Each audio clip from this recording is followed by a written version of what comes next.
Je crois que pour bien comprendre l'évolution de l'Europe, l'évolution de la monnaie européenne, des finances européennes, de la construction de l'Europe, il faut évidemment se référer à une alliance très étroite entre le président de la République française, Valéry Giscard d'Estaing, et son homologue allemand, le chancelier allemand Helmut Schmidt. Ils ont montré ensemble une détermination extraordinaire pour créer le mécanisme de change européen, pour créer le système monétaire européen,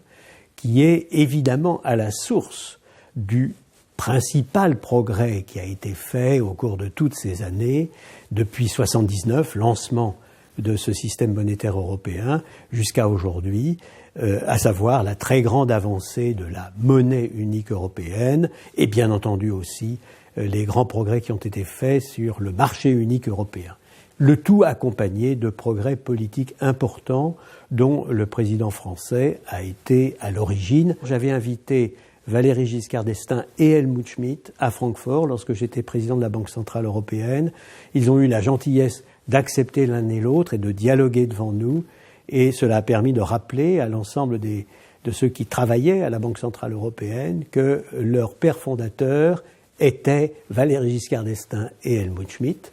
Et aussi d'ailleurs, et ceci a été très important, que d'autres progrès européens avaient été faits, notamment lorsqu'Helmut Schmidt dit à Valéry Giscard d'Estaing devant nous tous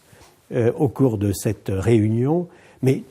tu sais bien que c'est toi qui as eu l'idée de l'élection au suffrage universel du Parlement européen. Lorsque Valéry Giscard d'Estaing est devenu président de la République, il avait la mémoire de ces contacts informels entre dirigeants des très grands pays industrialisés, comme on disait à l'époque, aujourd'hui on dirait avancés,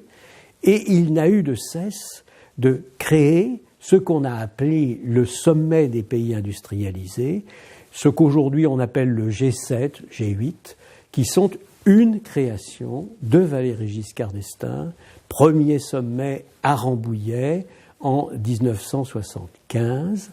et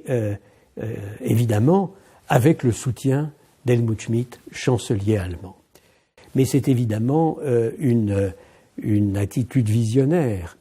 qu'a eu le président français à ce moment-là. Valéry Giscard d'Estaing disait « Il est anormal que les chefs d'État et de gouvernement européens ne se soient réunis que 3 fois en 5 ans ». Et il trouvait à juste titre que ceci était insuffisant, et c'est la raison pour laquelle il a pris l'initiative de créer ou de suggérer la création, qui a été acceptée par l'ensemble de ses collègues, les autres chefs d'État et de gouvernement européens, donc de créer le Conseil européen avec des réunions régulières en tant que conseil informel au début, mais institutionnalisé. Et bien entendu, le Conseil européen, tout le monde le sait maintenant, a joué un rôle tout à fait considérable dans l'avancée de la construction européenne, et je dois dire aussi dans les moments les plus difficiles, les plus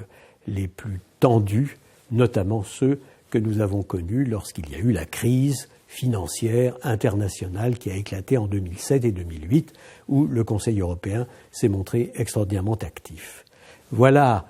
en somme, 3 concepts, 3 idées